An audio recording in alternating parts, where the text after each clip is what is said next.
When it comes to adult animated shows, there are few, if any, that can actually beat Family Guy on the topic of longevity. Now, in its 20th season, the show has been through many different eras, and has never once been afraid to say exactly what it means. Of course, this means that there's been lots of episodes that make particular jabs or shots at certain people or concepts, and some of these jabs are made out of deep spite. I'm Amy from What Culture, and here are 10 Family Guy episodes probably made out of spite. 10. The Father, the Son, and the Holy Fawns.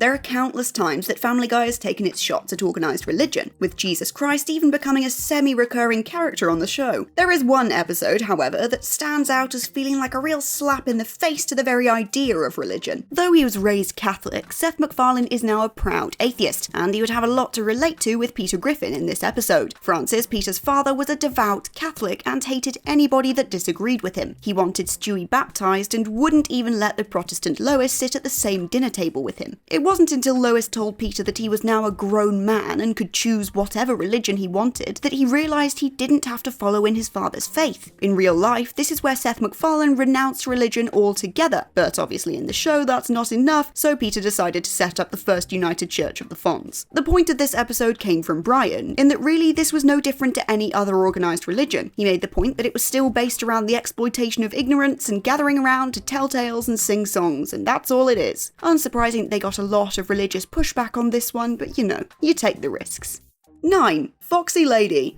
In spite of Family Guy's home being on Fox Network, in recent years particularly, Seth MacFarlane has not been shy about sharing his feelings for Fox. Throughout the pandemic, he stated regret that Family Guy is still affiliated with the company, but this is nothing new. Way back in 2009, in season 7 of Family Guy, the writers showed exactly what they thought of Fox News. After the usual news anchor was sent to Guantanamo Bay, Lois became the station's new anchor, and was immediately tasked with an expose about the possible homosexuality of Michael Moore. However, when the story seemed to implicate the extreme right-wing Rush Limbaugh, Fox no longer wanted the story to run. Brian himself said that they have a biased agenda and that they're an evil company that Lois would have sold her soul to work for. The very liberal Seth MacFarlane made sure to include pictures of several Republican presidents on the Fox News wall just to drive home the point. 8. PT4.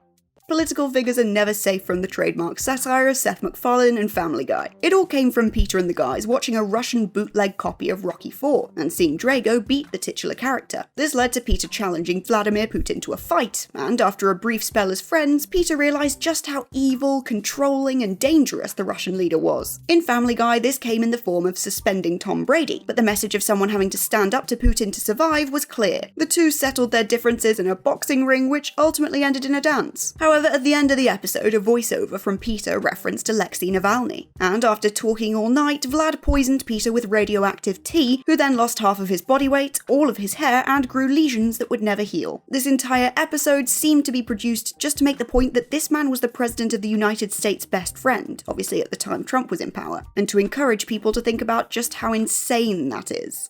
7. 420. If you can think of just about any hot topic that divides the entire population of the USA, there's a good chance Family Guy has had a say on the subject. This is certainly the case with the legalization of marijuana. Seth MacFarlane is an advocate for legalizing it, and has even admitted to smoking pot with his parents in the past. Like many things, he was able to put across his own views with Family Guy, in this case how he believes the country and the government sensationalizes pot. In the episode, 2 cops let Peter go despite being drunk at the wheel, covered in blood with a corpse in the back seat, and a map detailing where he was going to bury the body. And yet, when they found a small amount of pot on Brian, he was sent straight to prison. As something of an attack on the phony war on drugs, in which Brian tells the real reason marijuana is illegal and that it's less dangerous than alcohol, Family Guy certainly took their shots, complete with one of the greatest closing songs to date. 6. Excellence in broadcasting.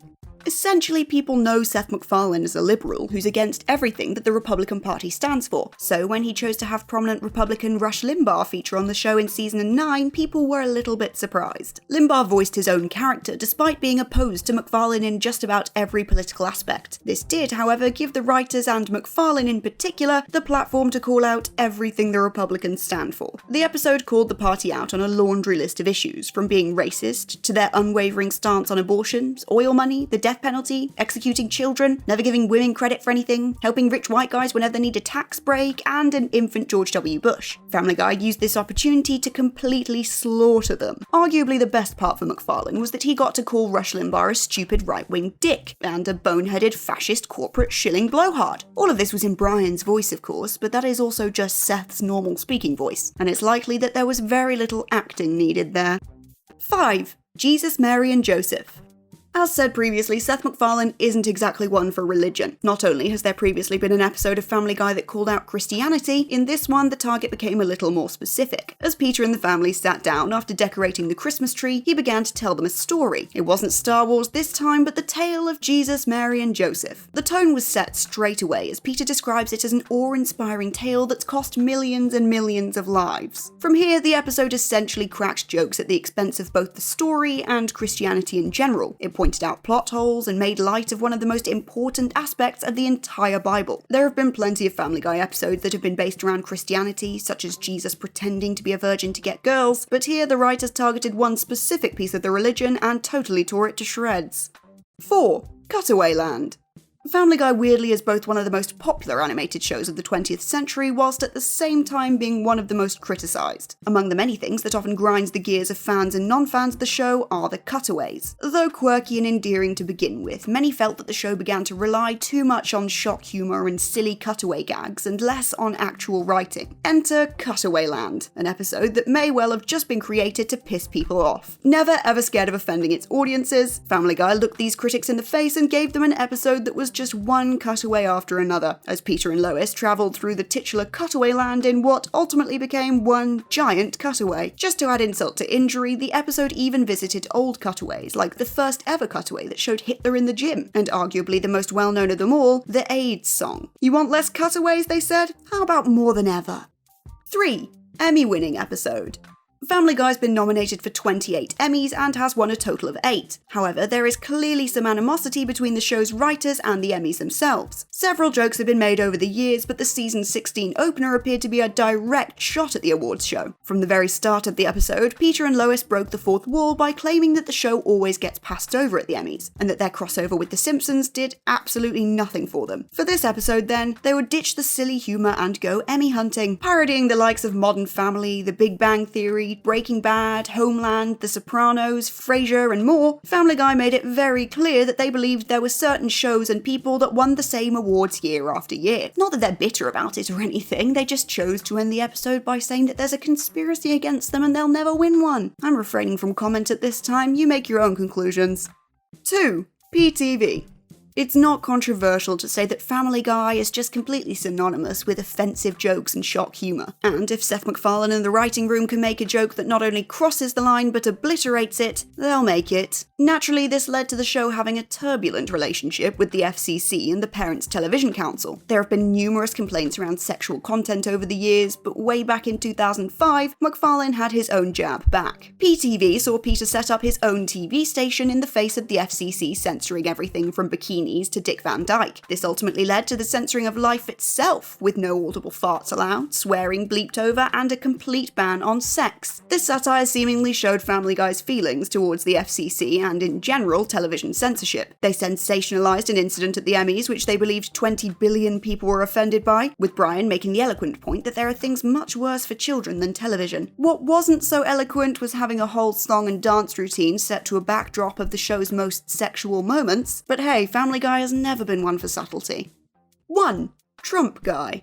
Just in case you hadn't got the message already from the constant Republican slamming, Seth MacFarlane doesn't like them, and unsurprisingly, he didn't like their President Trump. Even in a time when Republicans were trying to convince us that it was just cringy and lazy to rip on Trump because it was so overdone. You know, obviously not entertaining the thought that maybe it is just hilarious because you all elected him, the Family Guy team made the bold decision to still go ahead and make an episode that was entirely dedicated to just ripping and dunking on Trump. There was no real setup to the episode. Peter just immediately got a new job in Trump's White House to allow the maximum amount of time making jokes at the president's expense. From his appearance to his children, calling him a lumpy orange garbage vegetable and painting him as Jabba the Hutt grabbing Meg you-know-where, the writers did not hold back. As silly as some of it was, there was a genuinely strong point made by the end of the 22 minutes. People can get offended by Family Guy and the stupid jokes they make, but this was a cartoon they couldn't turn off. Donald Trump was the President of the United States, as embarrassing as that was, and there was no way to turn him off. So McFarlane's decision to really go ham on this episode was kind of, maybe, like a whole national or international coping mechanism. Even if you usually hate Family Guy, that's one thing you can bond over. You probably hated Trump more. And with that, we've reached the end of this list of 10 Family Guy episodes, probably made out of spite. If you can think of any more, then let us know in the comments down below, and remember to check out whatculture.com for more lists and articles like this every single day. As always, I've been Amy from What Culture, and I'll catch you next time.